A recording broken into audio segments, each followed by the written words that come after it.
Ito po ay one of the most requested recipes last year pa.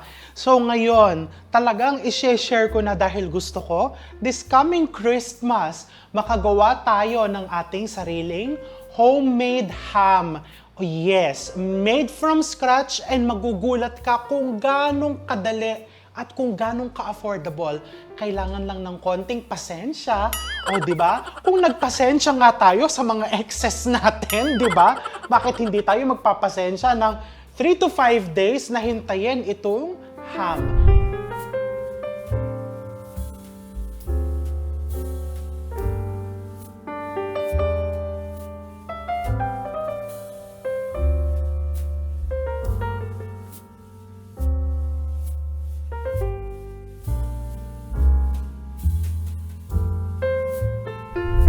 So first, meron tayong basic formula. For every kilo of meat, ito yung gagamitin natin. May kodigo talaga ako. Pero ipapa-flash ko yan sa screen. 1 tablespoon of fine salt, ordinary salt. 2 tablespoons of white sugar. Half a teaspoon of curing salt. Hindi po ito Himalayan pink salt. This is curing salt. Kung wala ka pa nito, umorder ka na online, napakamura lang, parang 50 pesos lang ang isang pack and marami ka nang magagawa doon, no? So order na. This is cracked black pepper. Crack nga, ba't ang kinuha ko ay pino? I'm going to get cracked. This one, cracked. And the paprika powder is optional. But I like putting paprika because this will give the smoky flavor. Kasi wala naman tayong smoker sa bahay. So we will just improvise. So we're going to use an oven. Wala po akong oven. You can use turbo broiler. Walang problema doon. So let's start. Etong ginagamit kong baboy, I have here pork loin. This is pork loin. You can also use kasim, walang problema doon. You can also use the pigi or na-discover ko, napakasarap po iham ng liempo. So this is liempo with the skin on. Tatanggalin natin mamaya yung skin. I'm going to show you after 5 days. So the first step, 3 kilos to. So I'm going to do times 3. So 3 tablespoons of fine salt. 2 tablespoons of sugar, so 6 tablespoons kasi 3 kilos yung ginagawa ko. 1 1/2 teaspoon of curing salt. 3/4 teaspoon of cracked black pepper. And I have here 3/4 teaspoon of paprika powder. Ganun lang kasimple. Diba? Itabi na natin tong mga to. And then, you just mix. Talaga magugulat ka. Pag nagawa mo to, nung dinidevelop ko tong recipe, syempre nung una napaalat, medyo dry, medyo ganito. Naku, nung na-perfect ko na, I'm so proud of myself. Diba? Parang feeling ko, pwede na ako magtayo ng sarili kong stall sa Quiapo at magtitinda na lang ako ng ham. Diba? So you just mix this all together, and then the next step is, you're going to rub this generously onto your meat. Pwede mong saksak-saksakin yung meats mo kung gusto mong mas madali yung curing. Pwede mong saksakin ganon. Ang pangit naman ng term, saksakin. You can make prick your meats para mas pumasok yung curing mix mo. Okay, so you just mix it like that. So make sure the sides malagyan mong mabuti. You don't have to worry. Huwag kang ma-stress na, parang hindi pantay yung rub ko nung mix. Don't worry. I'm going to show you later why. And don't also worry na baka naman sobrang alat niyan. Hindi po. Because after 3 to 5 days, huhugasan po natin yan. Yan. So, pag nalagay mo na yung curing mix, you have the option na yung mga hampong nabibili ko, professional po tignan. Yung sa atin po, hindi mukhang professional. Gagawin natin mukhang professional. Meron ako ditong butcher's twine. Wala kang butcher's twine, pero nagcro-cross stitch ka. Di yung sinulid mo parang cross stitch, gamitin mo yon. Wala ka talagang kahit na anong tali, huwag mo na itali. O, di ba? Wala naman pong problema doon. Pwede naman siyang hindi nakatali. Tinatali lang natin. Why? First, para maganda siyang tignan. No? Second, para yung baboy mo, yung meat mo is magpantay. Pag nagpantay po siya, mas even ang luto pagdating sa oven. Kung talagang, naging bongga ka, no? Ang dami mo ng orders ng ham, bumili ka na nung net. May nabibili pong ham net. Ayan, ituwain mo lang na ganyan. Para ka lang nag-ganchilyo ba yun? Pumantay-pantay na siya. And then this one, pag ganon. Tatanggalin mo din po yung tali. No? Huwag mong husgahan ng ham sa pagkakatali mo dahil tatanggalin mo din po yan mamaya. After 5 days. Yung liempo, actually, pwedeng hindi mo na nga siya itali. Pero itali na din natin. O yan. So, tinali ko lang siya para lang medyo naging mas uniform siyang tignan. Okay? And then, the next step that you're going to do, ilipat mo lang siya in a plastic container. Or me, what I'm using is a Ziploc. So, etong mga natira ditong curing mix, isama mo dyan. Ang dali-dali po. Believe me. Kung medyo natatakot ka, magagawa ko ba yan? Ay, gawin mo na lang and you'll be surprised. Okay?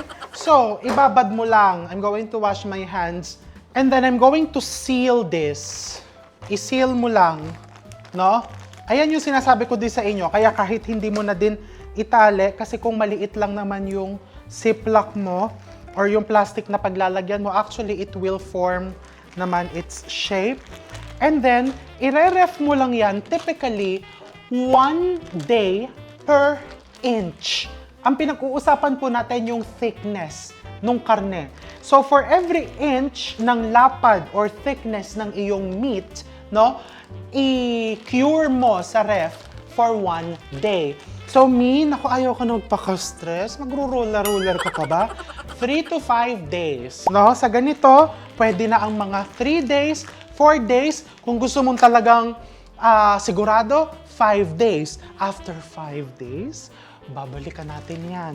So ilalagay ko to sa ref. Make sure lang na kapag inilagay mo po sa ref, no, bisitahin mo.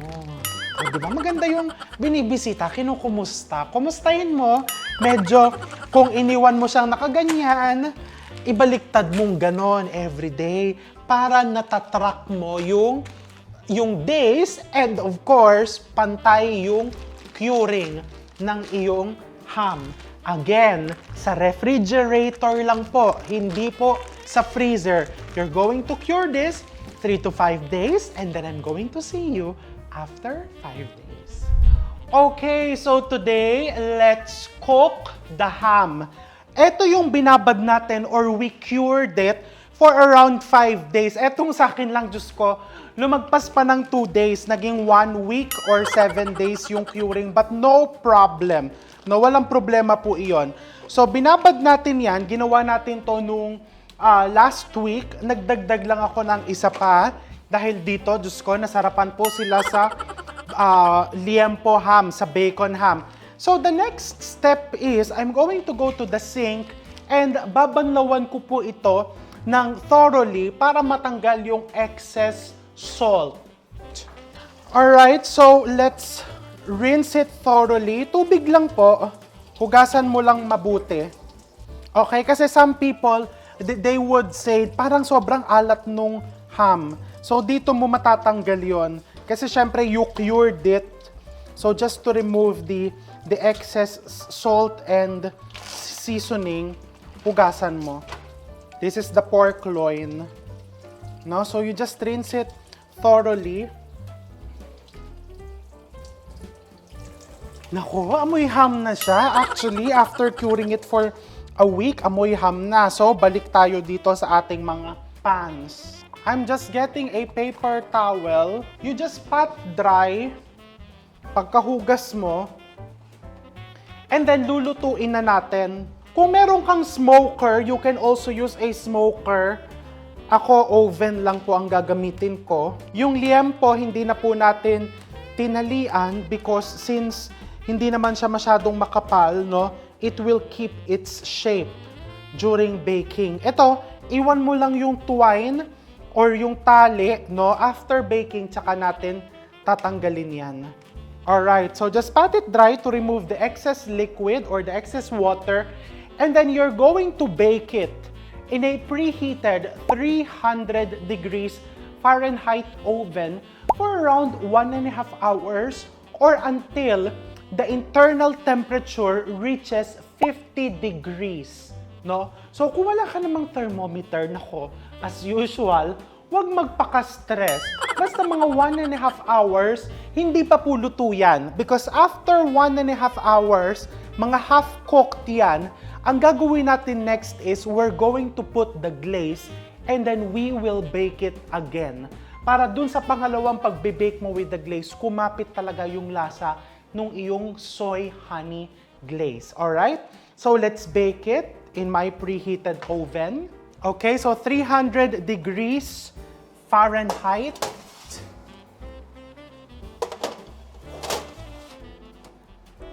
And you bake it for 1.5 hours or until the internal temperature. So pag sinaksak mo yung thermometer, it will read 50 degrees Celsius. No? Hindi po Fahrenheit ha, kasi yung aking thermometer dito, Celsius, 50. Hindi pa po luto yun, hindi mo pa pwedeng kainin, ibe-bake mo ulit siya pero papahiran na natin nung ating glaze. I'm very sure na pagkagawa mo ng ham, maghahagilap ka naman ng mga recipes na pwede mong paggamitan ito. O diba? Kasi syempre, sa una, excited tayong kainin yung ham with rice, with bread, and pagkatapos nun, yung mga leftovers sa ref, saan po namin gagamitin? So, let's make macaroni salad with ham. I have here my homemade ham that I've cut into cubes. Eto, naka-ref na po ito kasi marami po akong ginagawa talaga niyang homemade ham ko. So, homemade ham cut into cubes. 2 to 3 cups, pero itong sa akin mukhang mga 4 cups to. Dito ako masaya, yung talagang punong-puno ng ham. And then, just the usual macaroni salad recipe. I have here mayonnaise. Ay, nakasarap pa yung mayonnaise ko. O, diba? O, buksan natin. O, I have here mayonnaise. And then, ito turo ng nanay ko. Para talagang malasa, malinamnam, lagyan mo ng condensed milk ang iyong macaroni salad. Pwede mo din lagyan ng konting cream, konting heavy cream. And then, this is pickle relish.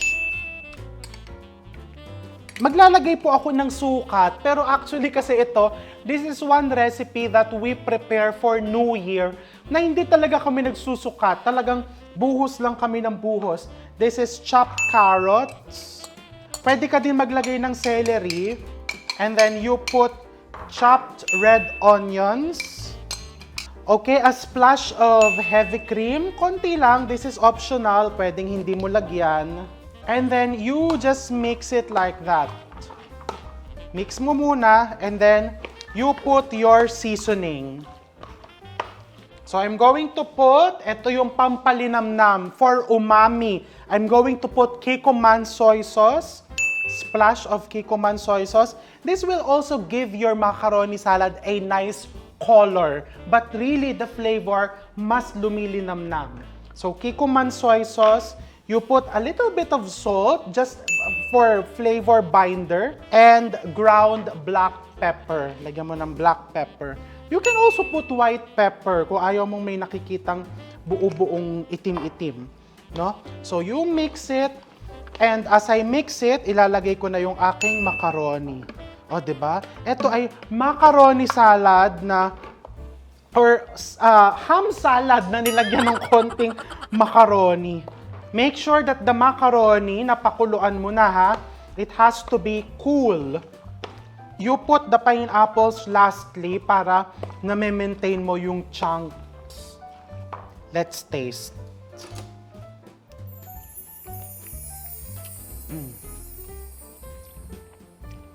So good. So tasty. Malasang malasa siya. you put your pineapples. You put your pineapples. You can also put raisins, but me personally, ayaw ko maglagay ng raisins. So, ayan na yan. Pag nalagay mo na yung pineapples, do not mix and mix it kasi madudurog. Parang gusto ko lagyan ng konti pang condensed milk. O yan yung sinasabi ko sa inyo, talagang walang sukat. Wala talagang sukat yan. Alright, so this is my ham macaroni salad. O, diba? A bonus recipe na pwede mong paggamitan ng iyong homemade ham. So, nilabas ko na yung ham from the oven. It's been 1.5 hours. And then, for the liempo, you need to take off the skin. Okay, so ito, pwede mong ichicharon or kung anong gusto mong gawin dyan. No problem. Then, the next step, ito namang loin, tanggalan mo na siya ng twine. I'm going to remove the twine. So again, uulitin ko po, hindi pa po luto itong ham nyo. Medyo hilaw pa po ang loob nito. So remove the twine because we're going to continue cooking it with the glaze para kumapit yung flavor ng glaze. And then the next step, using your knife, gawa mo nung criss-cross na ayan, hiwaan mo lang ng ganon. Yung nakikita mo traditionally sa ham, di ba? Yung parang mukhang ham talaga. Ayan. Don't forget that another purpose of doing this is para yung glaze mo is talagang kumapit. Okay? I do it both sides. Pareho ko nilalagyan. Kasi ibabali-baliktad ko yan mamaya pag lagay ko ng glaze. Done with the loin, now the liempo. Actually, pag tinanong mo ko, pag natikman mo kasi yung liempo, yung parang bacon, parang ayaw mo nang gumamit ng loin. But the choice is really up to you kung anong type mong gamitin. Pwede nyong hindi sundin to ha, pero kasi ako both sides ko siyang nilalagyan ng hiwa. O wag naman ganon, medyo napalalim naman yung hiwang yon. Now, let's prepare the glaze. For the glaze, you need yellow mustard. Just the plain mustard. You can also use Dijon mustard. Medyo mapapansin mo lang, if you use Dijon mustard, parang medyo mas maanghang-anghang. Really up to you. Brown sugar, honey. You can also put maple syrup and of course, the pampalinamnam, let's put Kikkoman soy sauce. Just a splash. And then just mix it with a small wire whisk. Titikman ko siya.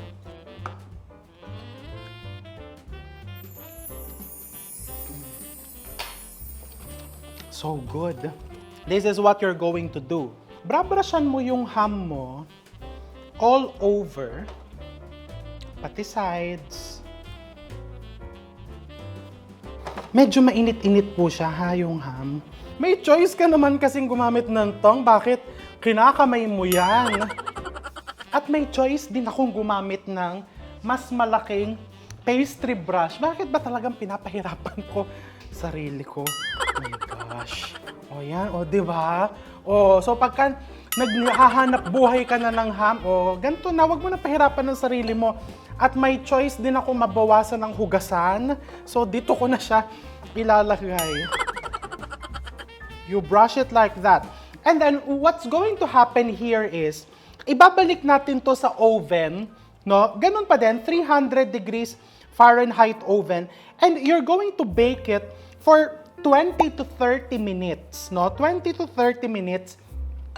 Uulitin mo yon 3 times. So, ibe-bake mo pa yan ng mga isa pang oras para siguradong lutong-luto na hanggang loob yung ham mo. And as you continue the cooking process, you will cook it thoroughly. Hindi ka na mahihilawan. Okay? And kumapit na yung lasa ng glaze. So after 30 minutes, 20 to 30 minutes, ilalabas ko ulit ng oven. And what I'm going to do, yung kabilang side naman, ibabaliktad ko naman siya. Yung side na yun naman ang aking upside down para yung caramelization is pantay na pantay. No? And papahiran ulit natin hanggang maubos yung ating glaze. So, let's put it back into the hot oven for another 20 to 30 minutes and balikan natin.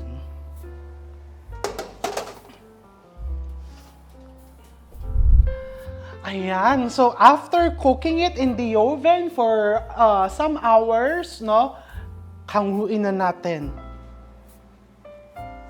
Look. Ay, nako, ayan. So this is our ham.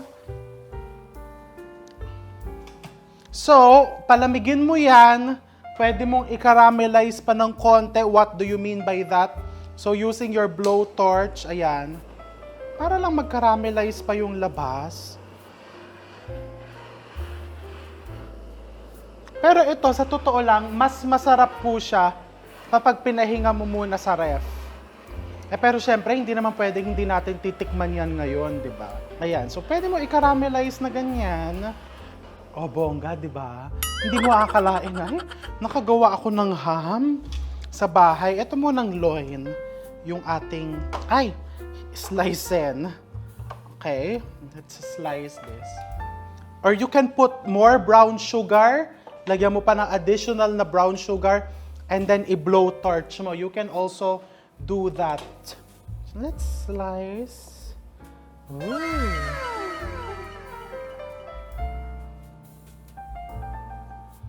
Oh, di ba? Akalain mo ba makakagawa ka ng ham? Tikman natin.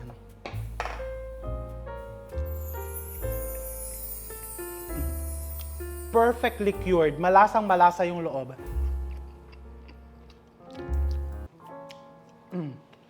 And you can put more honey. Like what I've told you, pag natikman mo tong liempo na ham, baka hindi ka na gumamit ng pork loin ulit because this one is really, really good. Tignan mo yung loob. Okay? And it's very, very moist because of the layers of fats.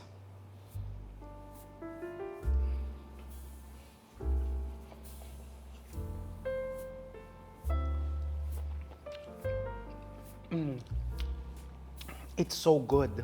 Talaga pong mapula-pula yan, ha? Pinkish po yan because it's cured. Baka sabihin nyo po, hilaw yan.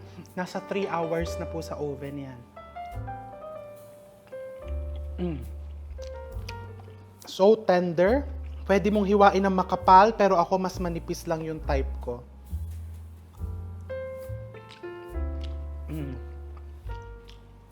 Really, really good.